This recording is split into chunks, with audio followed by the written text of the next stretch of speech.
Ladies and gentlemen, welcome to Deep Inside the Minds of the World's Greatest Armwrestlers with Raimonds Liepins in the mother fluffing house. Mini Latvian legend with the face of a 16-year-old boy and the... Look at that. Do it again. Check that out, Fert. You had a good angle on that. Do that again, mate. Look at that, eh? Some forearm there, mate. He's not been idle during COVID. Frauder. Are you scared, son? This is what he's working with. There it is. I was gutted that match didn't happen. Me I was too. looking forward to it. COVID. Yeah. Mate, let's not lose our flow because those of you who did see Rolls Royce Part 2, and if you didn't see it, links in the description, get your ass back there, check that out, then come back and look at this. We were just talking about PEDs and we were talking about reaching your potential. And one thing came into my mind because the other day, I was actually listening to something in the shower, and it was Beauty and the Beast with my old mate Gary Roberts, ladies and gentlemen, where I think it was episode 35, and he had another top bloke on there, Derek Smith. Derek, yeah. Okay, lovely bloke. For those of you who don't know Derek, go check out Derek's stuff. What a top lad. Just a lovely person, massive potential, massive individual. But it's that I want to talk about. Derek made a comment on there, and he said that he had heard, I believe it was John, say that if you've been in the sport of arm wrestling for a couple of years and you haven't already started to show real potential, you might as well give up in terms of reaching that overall number one spot. And it's an engaging argument, that, isn't it? Because in some respects, if you think about it like quite linear, you would tend to agree. Because a lot of the guys that do reach the absolute elites, the world champions, and better, I think do have a very stark awareness that they're really good at arm wrestling when they first start. You know, when I was a very young boy, I was very, very good at arm wrestling. There was no doubt in my mind it was the thing that I excelled at. And I know a lot of others who were very similar to that. Then again, let's take Derek Smith. Derek Smith, and I'm going to use a specific example, and I mean this with the greatest of respect, okay?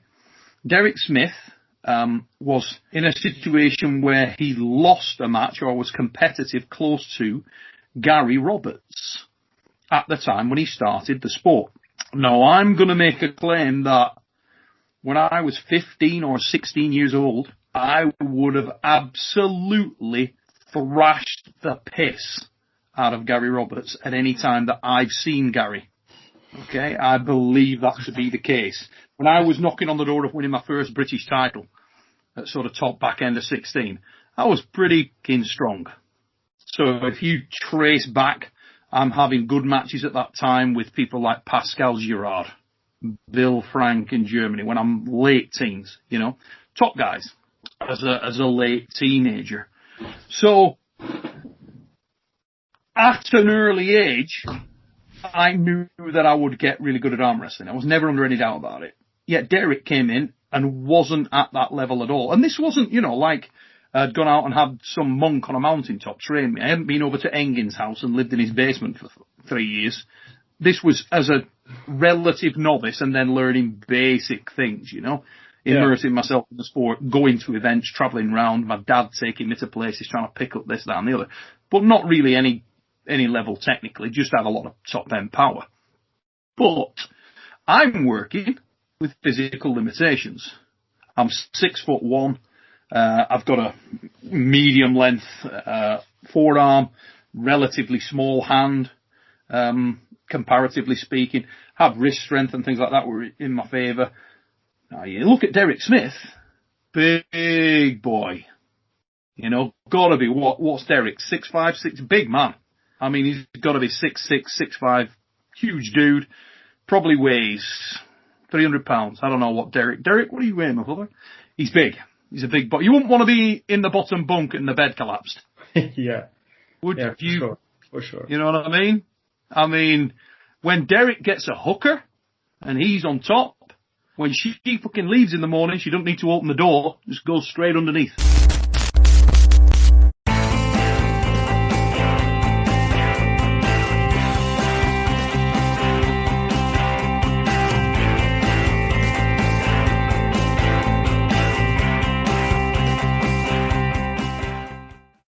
So anyway, I genuinely wonder, what's the situation with potential genetically? When you've got a guy like Derek that comes in, hasn't really shown any genetic disposition towards the sport, but he's a giant. Where does what you've got to access physically in terms of tools, weapons at your disposal, surpass the top-end strength element? That's a hard one for me. I was thinking about that a lot. Yeah, so, like, this always comes up with everyone I speak with, usually, like potential and everything else. And, yeah, like, most of the guys that are on top, they have this arm wrestling potential. You know, they were good right at the start. They were good at at least one part. Either the hand was crushing, pronator, back pressure, you know, something, side pressure. They were good at that. But again, like Giannis, it took him 14 years to win his first world championship. 14 years. The long grind. And then, you know, he said he was fast, but he was not that good. He was not that strong. The hand is small hand, and nothing speaks, you know, that crusher. He's a crusher. So, like, if you are not that, you know, don't have that genetic thing, like Vlad has that genetic thing, like after a year of training, junior world champion, and exploded. Yeah. You know, Normans. Just when he was 13, he could beat almost everyone in his school and everyone, and then just boom, you know. But there are long grinders too, and these long grinders, what makes the difference, I believe, is how you work, how good you are at understanding how to build strength, how to build technique, how to get better, stronger, and don't think about how you're gonna get 20% stronger. Think about how you can increase by 1% or 2% in a month. And I think that's the big difference. Like potential, it's a big deal, but we sometimes see these guys that been grinding for years just coming out from somewhere, and they were not super good at the start. They didn't win the juniors, but they slowly went over. And of course it's hard when you have these guys that have the potential. But I really believe you can achieve that. Maybe not world overall. I don't believe that you can be number one world overall if you don't have that potential. Like if you don't have that freak element. Yeah, we did. Like we talked about this. I did the top 10 right arm super heavyweights with Eric. Every one of those guys were killers from the start. Like year in, killer. So that's big and huge deal in arm wrestling. And for everyone, it's if you're on, you feel that you're close but not there. Just think about how you work, your work ethic, your training, your nutrition, your everything. Like, and think about small things. Don't think about gradually. You know, it's. Don't think about bench pressing from 100 kilos to 120 kilos. Think about bench pressing 102.5 kilos. You know. Yeah. Slow things like that. Where is the natural potential line though? That's the other question there, because you know, you look at some of the guys now, and if you believe the sort of more recent argument about the sport that there's so many good arm wrestlers out there now, or so many people have access to the sport and access to a degree of technical prowess, something, let's say, for example, your channel, all right? Yeah. So Voice of Armwrestling. Is it possible for a guy or a girl picking up the sport, no real club or association who can train, that they can train at, but they have access to equipment now? So let's say they get a Mazurenko table. They get, you know, some of the handles, Mazurenko handles. They get an art arm. They get various stuff, and they've got access to equipment in a gym. And if you look at the technical tuition that is available online now, the breadth and depth of knowledge that's out there, do you think it's it's reasonable to assume that people are going to come into practices, come into the sport at a much higher level than they ever have been. I think that's not unreasonable to assume that that could be the case. Because, you know, like if you watch one fucking dance show that comes on, and some kid will come on and they'll go, oh, yeah, I never had any formal training at dance, and yet, you know, I just watched videos on YouTube and studied it, and they're amazing. They come in and you can see they're just an unpolished gem. Yeah. And I haven't experienced it personally yet because I've not been actively training for the sport or training others for the sport with that frequency like I used to. But Ryan Bowen, for example, has told me this. A lot of the people I've spoken to in North America who are running clubs have told me this. Devon has told me this. And others. Yourself.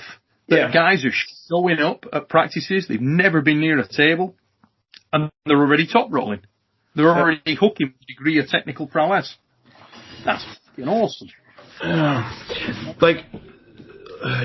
First of all, I believe that it will make a huge difference. But for places where there are no arm wrestlers around, it will be a long game. It's still going to be a long game. Like, we have our like Latvia, Lithuania, great level of arm wrestlers. Like, Lithuanians, Latvians, pretty much close to that, you know, depending on the day. Yes. Estonians, on the other hand, they've been, I think, since about 9 years. Arm wrestling is there 9 years. They're still a lot behind. They have some good arm wrestlers at some weights, but they are still very behind. They know, like, the president, Eric, he knows English. I have talked with them. They learn, but it's still, when you don't have anyone who's that top tier arm wrestler right there, that's everyone's trying to chase, it's very hard. And when you go to the practice and everyone's quite the same, and one guy is just stronger, and you're like, no, that guy's heavier, I'm not gonna chase him. It brings everything down. So, it's like, how did we acquire all this arm wrestling information? From the back in the day, like, after competition, the after party. Like, yeah, you would go on, you would talk, you would look over 5 hours. I did this, you did this, so what exercise you do? So when Latvians started arm wrestling, it was already in Lithuania, a little, like, ahead of us. Not even a little bit. So they went there, and Muadris was talking and asking, and they did this, and they went to different competitions. Like, Giannis, like, he traveled so much at the start of his career, so much, went everywhere in every competition. This is why everyone's always thinking, like, aren't you a masters yet? Because, like, they have seen him for 25 plus years. And talking, information, looking at the hands, just like what I'm doing here, and slowly getting this information. And that builds base for Latvia. So wherever you are, after competition, talk with guys, arm wrestle guys. This is, sometimes the worst part is when competition ends, everyone leaves, you know, boom. And if there isn't official after party, no one's even staying. And I'm like, you will not learn anything. Or you come with your club and competition ends and you arm wrestle guys from your club. I'm like, no, never do that. Arm wrestle everyone else. Try to figure out what they did. You will learn something. It's always learning experience. Win, lose, just something. There's something always to take. And that's my big advice. You know, if you're into arm wrestling, you want to travel. Go places, go tournaments, talk with guys. You will not always receive the best advice, but you will receive at least some advice that you will evaluate. You know, this is good, this is not that good. Because not everyone will tell you the best information, or they will explain it like that. But making those trips, making those connections, talking with people, it really, really helps. And for developing, like, Latvian arm wrestling wouldn't be here if Muadris, Normunds, Jean, Raimonds, and Jānis wouldn't be traveling around talking with people. You know, we you see that same model is emulated in so many. And the funny thing is, it's emulated all over the world in all these different countries, and also a lot of those countries have their own distinct appendage to a style. So, okay, you can say, oh, everybody pulls a certain style in Sweden, you know. When I remember at the time when Andreas Rundstrom was prominent, Everybody was pulling that open top roll style, and everybody from Switzerland pulled a little bit like Pascal Girard, or 90% of the people did. Yep. And it's Svetan Gashevsky in Bulgaria. That wave goes out, and everybody's pulling that way, and all those guys have so much respect for him. And it's very, very similar. I mean, that's where you get those gems. I used to like going on the table with some of the Spanish pullers, because when you had, Guinito Joaquim and Jaime San German and people like that, and obviously Lorenzo Villar, those guys had their own distinct nuance as well. They had their own style. And if you went on the table with a few of those guys, they'd come on, you'd go on with Lorenzo, then you'd go on with Ivan Portello, and you could see that rich vein of form running through them all. They had that same technical line, that vein that ran through them all, and it was really consistent. And I think that's probably fair to say that same thing runs right throughout the world. Wherever you go, if you find that one embryo of excellence, and all the arm wrestlers around that have a similar style, they all pull like that or emulate it to a degree and then make their own little style off it, It's fascinating to see. Yeah, it's like the one thing that comes from these, the countries has their own style. Every country has their own style. And, for us, in Latvia, most of the guys are top rollers. There is, I believe, Normans was pressing before me, then I came as a presser. Now we have a little more pressers. There's no inside arm wrestlers. Almost none. Then Kaspars came, first inside arm wrestler for us, and then slowly it goes, because everyone's used to that, Giannis top rolls, everyone top rolls, so everyone top rolls. And it sounds like that, and the problem that comes with these styles is you're very used to pulling someone who pulls like that. You're not, when we didn't have pressers, Latvians have big problems with Kazakhstans, because Kazakhs were, pressers, hard pressers. Top rollers, that pressers very hard. Okay, so now they're a little better at this. Inside arm wrestlers, when no one gets you inside, it's a big problem. So more techniques your country has, the better potential. You made me think of something then, because if you follow the route back to someone like Gatalo, okay? Yeah. When Gatalo comes in and he's got that blisteringly fast press start, like a very tight hook, come close wrist press, just, and then you started seeing a lot of people similar to Gatalo. He was like that first, and there's another couple from that country doing the same exact thing and brutal with it, Yeah. And then you'd see the Kazakhs would be doing it, and then it'd be the Uzbeks doing it, and you could see who they're watching. A number of guys have clocked Gatalo doing what he does and think, holy shit, that's effective. They've got that same kind of style, that fast twitch, and they're doing the same thing, and it's funny. Made me think about that then, what you're saying about the Kazakhs all going in that. With Kazakhs, it's like two camps, one for top roll, one for hook. So one team, I believe the Trubin, where Trubin was training, it wasn't Shadara, it was top rollers. And the other part, Shadara, was more of inside pressers. They were all pressers. So, countries have their styles, but it's always good to have someone that's unorthodox, who's different. So, when the guys that I'm arm wrestling, it's good. They know how, what I do. It's most of them still can't beat me, but it's very, when someone attacks you completely different than you expect, it's different. Yeah. So we had new guys coming in, they're pressers, and the new guys cannot deal with that. They don't even what to do. And more guys are taking pressing style, like Vlad did his pressing at some point, because it's you are very ready to this, nothing, you have no defense here. I believe in few years we will develop these defenses, because more you arm wrestle guys like that, more defenses you create. And I once pulled Andreas Ronstrom, right? At the Golden Arm after he come back. It's funny. And I pulled him at the second round. I pulled a Russian kid who was pretty strong over there. He was living over in Sweden. I beat the Russian kid. And my next match, and it was quite a war, and then my next match was Andreas. And set up, and I knew Andreas had a little bit more on the wrist and hand at the time, and I was thinking, shit, it feels rock strong in that position. So I figured I'm going to just try and something totally different. I'm going to literally get to the strap. We busted out, we got to the strap. He felt really confident. I almost gave my hand a little bit, pistol grip, gave my hand a little bit, got into the strap. When the strap went on, I went straight down. Bam. Yeah. Flash pinned his ass. And as we were walking off, he went, mother... I did not expect that. You like almost like I'd cheated. Like you bastard, you know. Yeah. God, you're supposed to be a top roller. Didn't expect it at all. And he was like genuinely like, what are you doing? That's not what you do. You know, it was funny. Yeah, absolute quality. Because the knockout punch is the one you don't expect.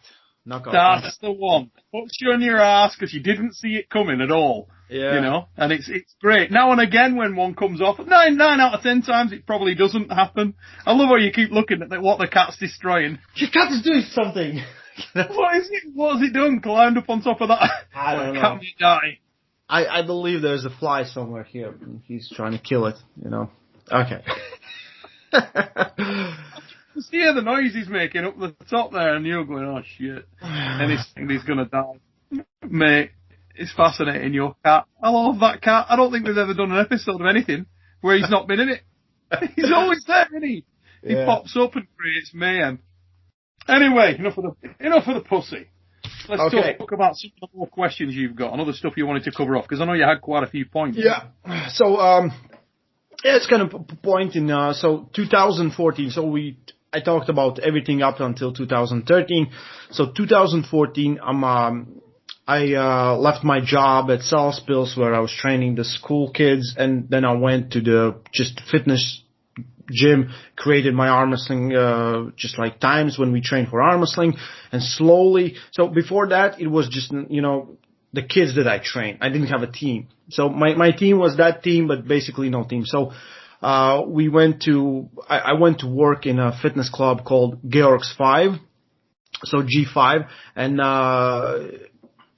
we need to make a team. So slowly, you know, I get guys coming into training, and we started with 4 guys and ended up about 20 guys were in my club, my first club, how to say it. And, so it's 2014, I'm working at Federation, as a vice president, and we're thinking, you know, some changes need to happen in arm wrestling. So, at that time, what I did, I created novice amateur pro system. So before that, everyone was just in the one class, like men, you know, men 70, men 80, doesn't matter.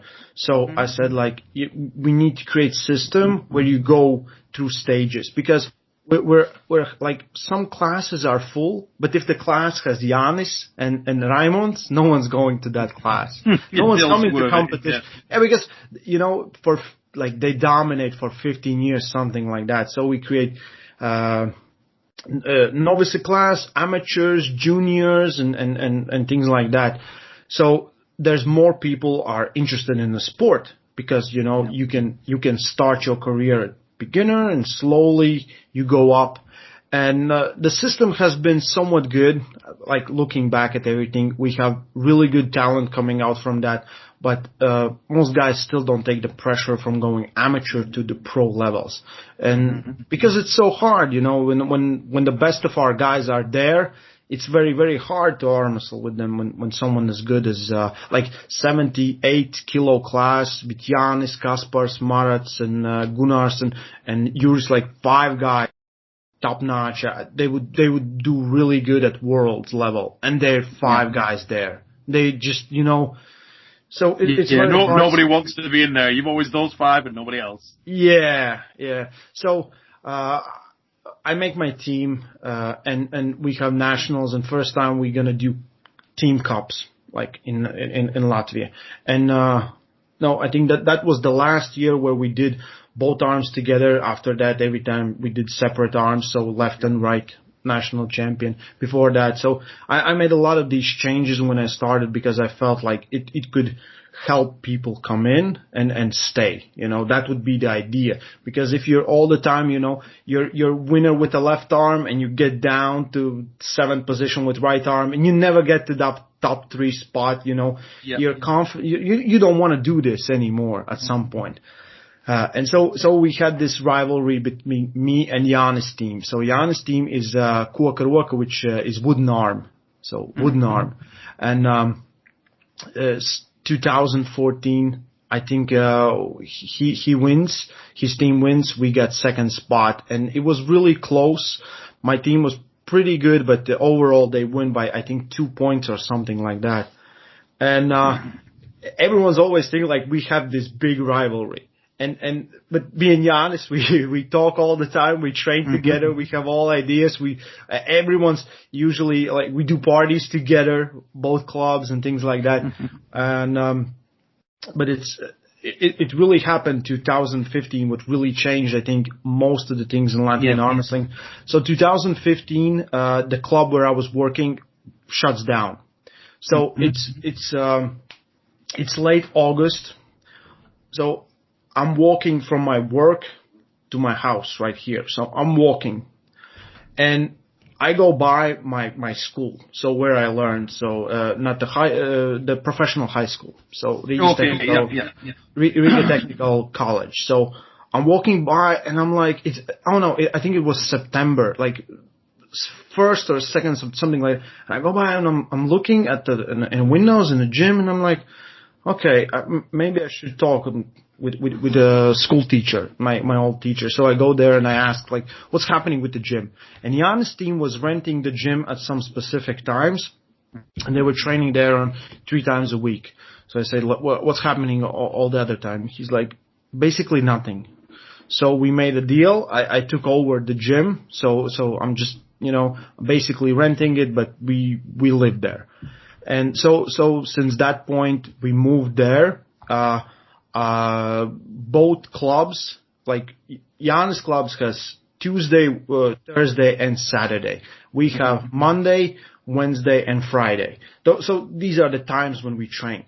But guys are going back and forth and coming together, and we do big sparring sessions together on one day. So right now on Wednesdays we have like everyone who's lower than pro are having great sparring sessions there. And then pros on Thursday goes to Jānis' clubs and together with Jānis' club, and we have great sparring sessions there. And some guys are moving up, some guys are going down to check themselves and things like that.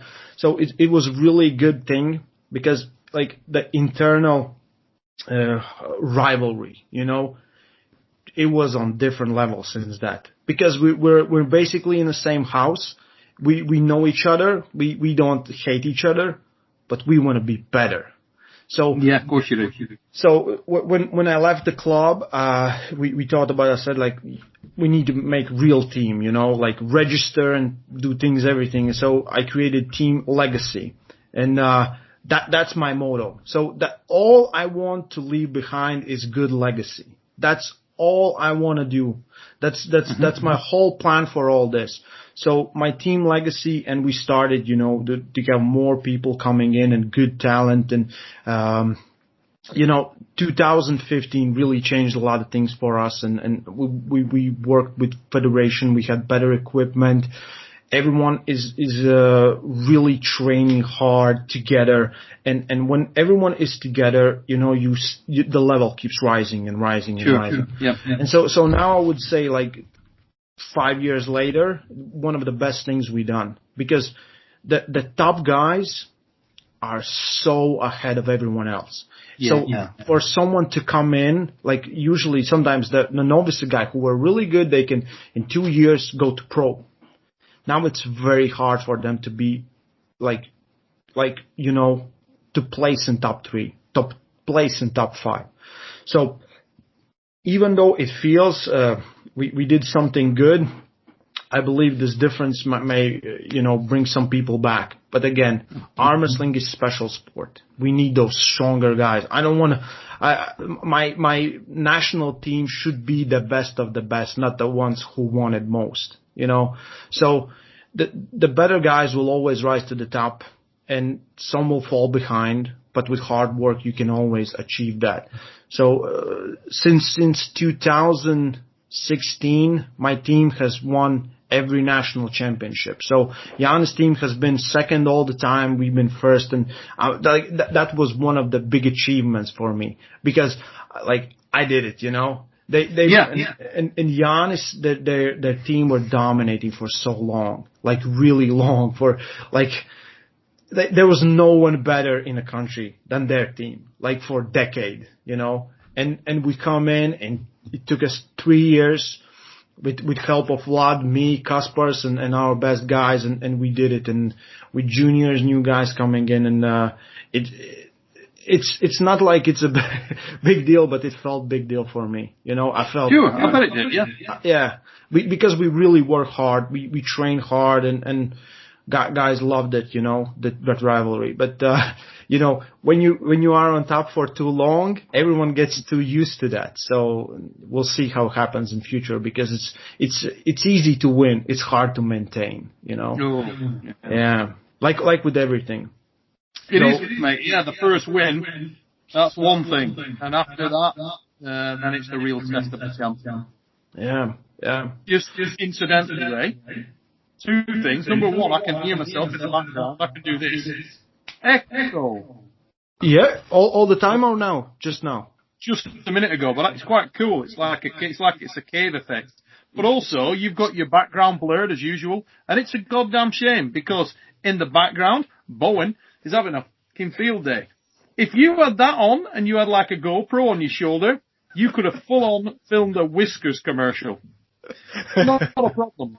Because about 5 minutes ago, I was slightly distracted when he basically plummeted to the ground. I just saw this ginger flash go, phew, and he just plummeted to the deck. Then he came over here, and then he jumped back up on the bed, took a jump from there to the sideboard, and then he buggered off in that direction. But he's been having a lot of fun back there. You know, energetic cat. There he is. There he is. There he is. Extreme close up. Look at him. There you go. Look. Yeah, that's Rue. We call her Rue. It's a girl. Yeah, we found her on the street. Oh right, she was a street cat. Yeah, we found her at the end of July, and she's the nicest cat ever. Just like, you know, like, I believe she's very happy that she has home, so. Yeah, fair enough, mate. Every credit to you. But she certainly seems happy. She's been, apart from the fact when she fell off the roof, but other than that, that wasn't great. But yeah, when she fell off the roof. Okay, arm wrestling, guys. Arm wrestling. Got distracted for a minute, but we're back. Yeah. Next time, rig up the camera. Yeah. So next one on your list. So so that was obviously a massive thing, and at that point you've got a competitive, if not the top club in Latvia, you've got a competitive crew of people, and you've bred some real beasts from your environment there. I mean, probably who's the most prominent of the guys you've brought through? Vlad, yeah, easy Vlad. Yeah, it's just like, first of all, people will always overlook his genetics because he's built for the sport. Like huge arms, like super strong hand and grip, and you know, like really incredible. He might be the strongest grip we have seen here, and for his size, quick. Yeah, very fast, quick, strong, very technical, very, very smart. Some of my best moments has come with Vlad, because Vlad is the only, like, I will not say only, but the best guy that, like, when he arm wrestles and I'm standing there in the audience and I will shout something, he will do it. So, like, one of the, like, my best moment till then was 2013 when he won the championship. You know, I'm a young coach. I'm crying. I call my mom. I'm so proud of myself and everything. But like 2016, so 2014 wasn't a good year for him. He had back issues. He couldn't really train good. He didn't do well at Europeans and World. Just not good year. I don't think he went. Is that the year you were referring to in the show one? I was going to say when his mum went. Yeah. And she was at the show and said like he was hanging on your every word at the table. Yeah. So, and 2015, the championship was in Malaysia. We didn't have the budget to go there. We just didn't. And Europeans were, but he couldn't go because he had exams. Europeans were in Bulgaria, I believe. Year before they were in Azerbaijan. He didn't go there. Me, Jean, Calais, and Raimonds went there. So he didn't go the next 2 years. So he's up to under 21, and we're World Championship, Bulgaria. I really remember really good. Day before, he got, I believe, 4th place with left arm. Kaspar's got 2nd or 3rd in under 21. We're very happy. We're, ecstatic already. Comes the day of competition, and he's arm wrestling 1-2 wins, something like that. 3rd match, Daniel Prokopchuk. We kind of know, Daniel was on a rise, but we kind of know. And it was last year for him, and it was 2nd year for Vlad. Yeah. So he just, beat Vlad. So we go back. He gets to the semifinal, gets to the final. We go back, and I'm like, so I said, I was looking at his matches for 2 hours or something. I said, what we need to do now is to get on his pronator, like real hard, to work on his pronator and try to press him. I said, you're not going to top roll him because he will just leave his arm like this. So the plan was that if he gets bad position, he needs to fall out. So the match is starting.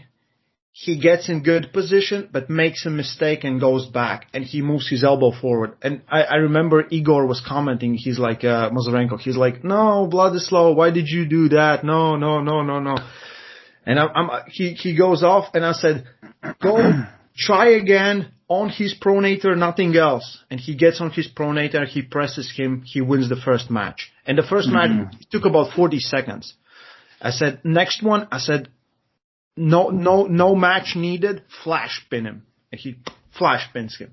And I remember Daniel was so angry at us. He did shake our head for 2 years.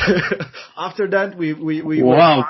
Yeah. He was very angry because it was last year for him. He wanted to win. And Vlad is so technical. So much feel on the table what to do. And when you have abilities to do it, you but that's wonderful because he's a project of, it's like Tom Holland, came in as a baby, so he's been bred in arm wrestling. Literally, just that's the best way because, like you say, Vlad, it's in his DNA now. It's just what he does. Another day at the office.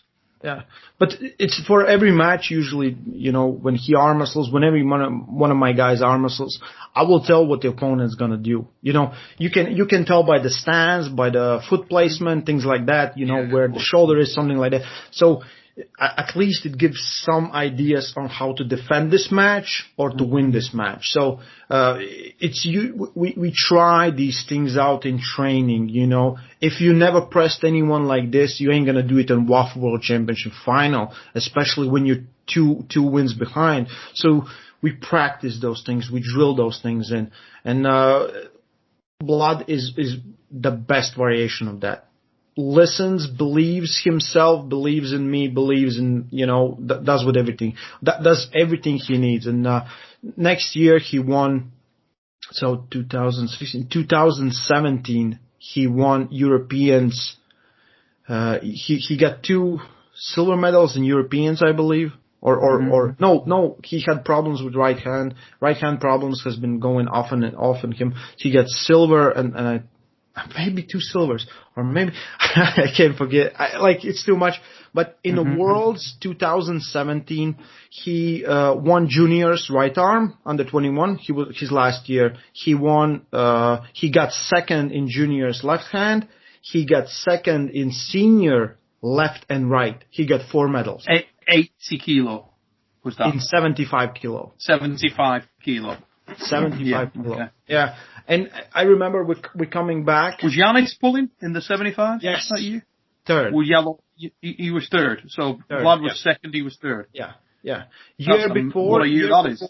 Yeah, year before they met again.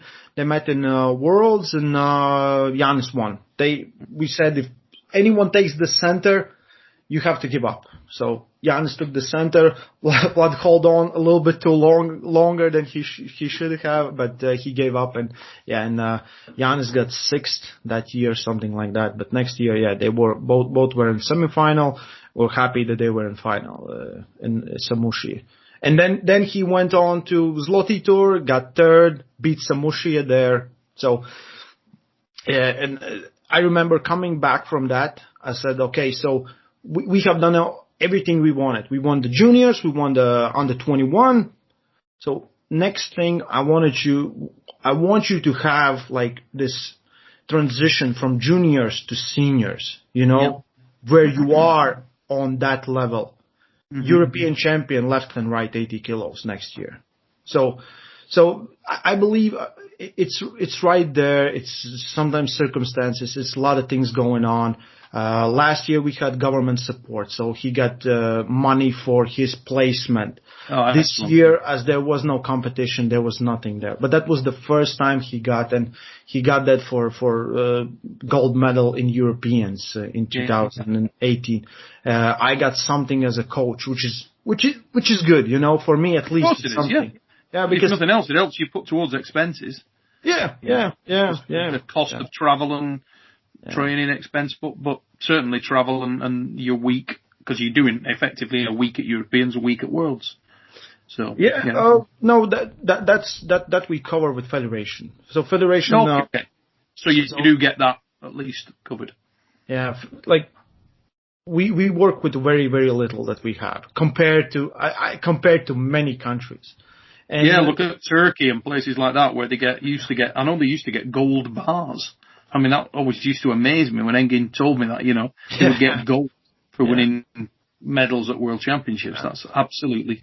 And I think in a number of countries they get similar rewards, Yeah. Georgia, Ukraine, depending where you are, Russia, depending where you are, Kazakhstan for sure, and things like this is where it's so important to win.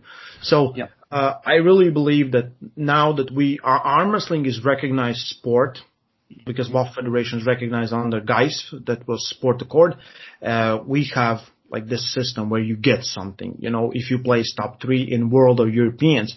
So I believe more people will step up because they will see like, okay, at least I can make something back. Most of the guys are doing it for the love of the sport.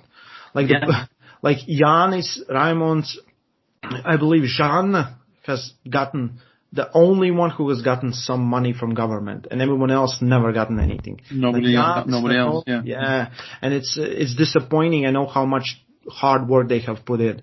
So, oh my God, yeah. When I took over the federation in 2015, I became president. So Normans went away. I felt he was exhausted and he didn't want to do it anymore. So, my priorities was the athletes. So before that, like, you remember, the team was usually it was Normund, Jan, and sometimes Raimonds, mostly Janis. And they were going to wherever, different tournaments. Yeah, they were ever present. Yeah. And so we changed that. We brought in more juniors. We got more people who can place in those high spots, some girls as well. And the team grow bigger and bigger, and now, but it's still, we are very limited to the talent we have. Like how are the ladies in Latvia, mate? I mean, you always had Jana, but have you got a lot of girls pulling over there, or not that many? No. That's a big problem. Yeah, I need to figure something out for next year. We don't have many girls compete. It's a shame. Yeah, very few. We had 2 girls competing. Both of them place top 3 in World and Europeans every time they compete. So if you come in and you have this level like right in front of you, that's a big problem. So that's one of the issues I haven't fixed, and I hope I can fix it in future for Latvia to grow bigger. But guys are always asking me, so if you guys are so smart, why don't you have more world champions or more medalists or more this and that? I said, like, have a go. Yeah. See how you do. Yeah. Yeah, there's a lot of good arm wrestlers going on, let me tell you. If you guys are so smart, Easy. It takes talent, it takes hard work, it takes dedication, it takes a lot of things. And not many guys can offer that. Not many guys are very, very dedicated to the sport. Like, one of the most dedicated people I know, like Raimonds, he trains every day. Raimonds, when he's preparing for something, every minute of his day will be prepared for that. He will know exactly when to work out, when to eat, when to do this and that. Giannis trains every day, thinks about the sport constantly. Yeah. I'm obsessed. Vlad's obsessed. Everyone who's obsessed with the sport, they will do good there. And that's one thing. Like when Raimonds won his European championship, he gave me a call. We did a small interview, and I said I'm gonna post it on the website. I said, what should I say? What should I say? He said, like, be obsessed, guys. Be obsessed. That's how you do. I couldn't agree more. Yeah, I couldn't agree more. I mean, I'd get him, go to bed with my missus at night. It'd be like midnight on a pissing down, thundering evening, and I'd be like, I gotta get up. Why? I didn't do my hand and wrist. And my wife used to be like, "Yeah, how do you? God damn, are you nuts? It's midnight, you idiot." Yeah. And what I didn't understand was I couldn't sleep. Yeah. There's no, no point in me being here, because in my mind I'm thinking somewhere in Essentia somebody's doing their hands and wrists. Yeah. You know what I mean? So I need to once I've done, if I get up and do a hand and wrist session, give me 35 minutes, 40 minutes, I'm good. I'll sleep, no problem. But if I do not do my hands and wrists, it keeps you up. Yeah. My mind will be spinning all night, and I might as well give up. So it's just one of those things. If you're into it, you're into it, you're into it. That's it. And you know what you sign up for. You know what you sign up for. But it's fascinating, Ray. Again, as usual, fascinating. We're not done yet, mother fluffer. Although we might be on this particular episode 46 minutes in. Holy shit. So that's 3 in the bag. I'm running out of pictures of you posing against, a wall or something. This is getting serious. If it carries on like this, you're going to have to go out and do another, get back on the carnivore diet, go out and do another professional photo shoot and oil yourself up, Mom. Okay. Otherwise, what are we going to do? Just for you, no problem. We'll do that. Done. No, but listen, our ratings with the ladies will go up. Hey, Paul has already helped us with everything. Paul's helping us with that. You can be another guy that does it. You're still young enough. You had your haircut. Hey? What about that? Ladies and gentlemen, I want to say a massive thanks to Raimonds Liepins for once again joining us here, deep inside the minds of Latvia's leading lights. Rolly Ray in the mother fluffing house. If this is your first time, supernatural strength in it, please like, share, subscribe. Do it now. Please get yourself subscribed. Send it around. Let people know. We got many, many more words of wisdom to come from Rolly Royce in the very near future. We just got to line up a date in between doing the fix and other shit, and you looking after your putty cats. Ladies and gents, crazy times out there. Hopefully COVID buggers off soon and we can get some arm wrestling done. But until that time, take it easy, peeps. Stay strong and love arm wrestling.